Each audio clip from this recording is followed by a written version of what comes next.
Now time to inspect them, and you want to look at these grooves here. You see if any sign of wear. You run your finger here to see if they're worn out. This is a sign of worn out. See, been eating. If you see, feels like a hole in there, deep hole. This is very, very worn out. The deeper they are, the more sign of worn out. Because these holes with time they dig in through this part. So you inspect this part by running your finger here. But this one feels pretty smooth. But in this section, little bit right here, I feel bump, but still has some life left on it, I would say. And the balls, you want them to look smooth, just like that. When you look at them, you want to see them all smooth, and no sign of like discoloration or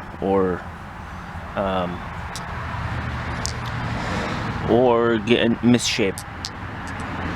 You want them to be misshaped. Looks good. As you can see, I'm inspecting one by one because I don't want to mix and match the rest. So, and this one has a little bit of scarf here from moving, but no big deal. Also, you want to the outer ring. You want to run your finger here and feel how smooth that is. If you see a deep scarf in here, like very deep, maybe you should consider replacing this.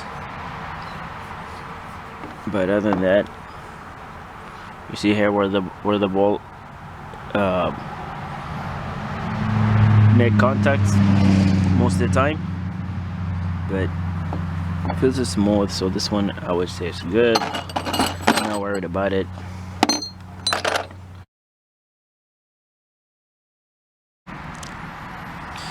So the axles are bipolar. You can reverse them, no problem. Like for example, you can put this the tire side, this is transmission side, or either way, doesn't matter. You can flip them. With these, also you can flip them, but pay attention for a little detail. This part, the thick part. This one has a flat part and a thick part. This thick part, it sits against the axle right here. This one. When you put this here, and it's gonna slide on, but you put this in here, it also sits against this lip. So this one thing you need to be aware of. This part has to be facing this way. Another word, I'm gonna say that this is the center of the axle. So when I'm gonna show you, you pack this side facing the center of the axle, meaning this is the center of the axle. You put it this way, facing the center of the axle. You put it the other way, facing the center of the axle. This side always facing the center of the axle. Either you put it here or there, doesn't matter. So I'm gonna start with this one, and I'm gonna show you how to pack it.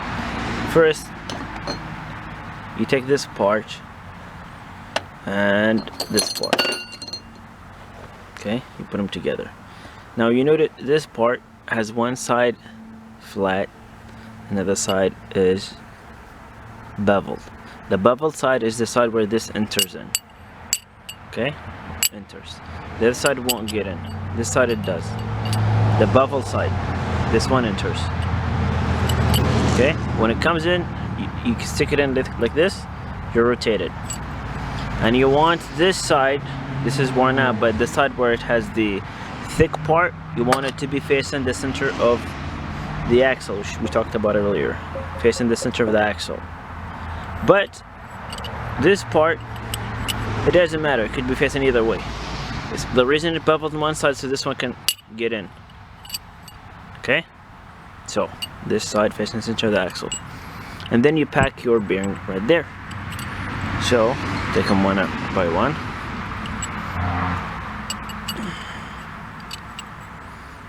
put this one right here. 2, 3, 4, 5, and 6. There are 6 of them. Cool. And they fall off when this part has been used and worn out a lot. It falls off, but don't worry too much about it. It's normal, they do fall off, but here they are.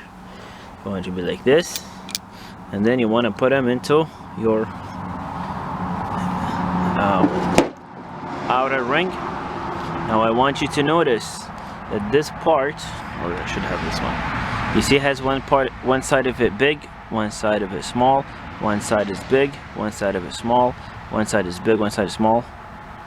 It looks like a triangle, I guess. Big, big, big, small, small, small. Okay. This one, also either way, it doesn't matter. But this one as well has small side, big side, small, big, and it also looks like triangle.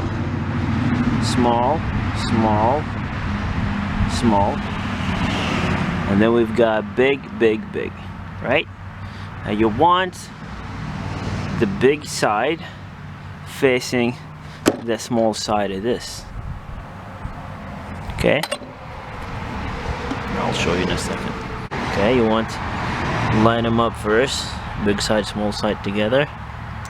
Okay, and then at an angle or find 2 sides. Fit them in. You see I'm twisting it a little bit. Twisting it to get it in. And then press it in.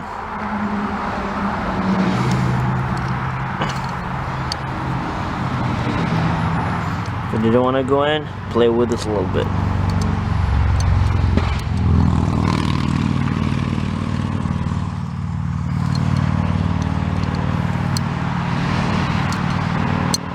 It's okay to take it out a few times and rotate it and put it back on, no problem.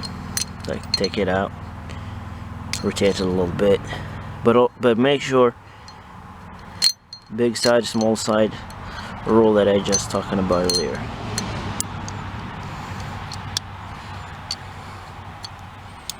Twisting it,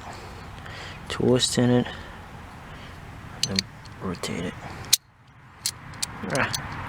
Going. There we go. See what I did? Now when you pack it, keep it flat. Don't rotate it too much. If you do, the balls will fall off and you have to take it off and then put it back on. No big deal, but just a reminder. Okay. So now, as you can see, I have a small side facing big side facing small side, and that configuration allows this to float around. You see, moves. If you don't put it in this configuration, this one will stay solid, fixed, will not move. If this has happened, take it off, rotate this a notch, and then put it back on.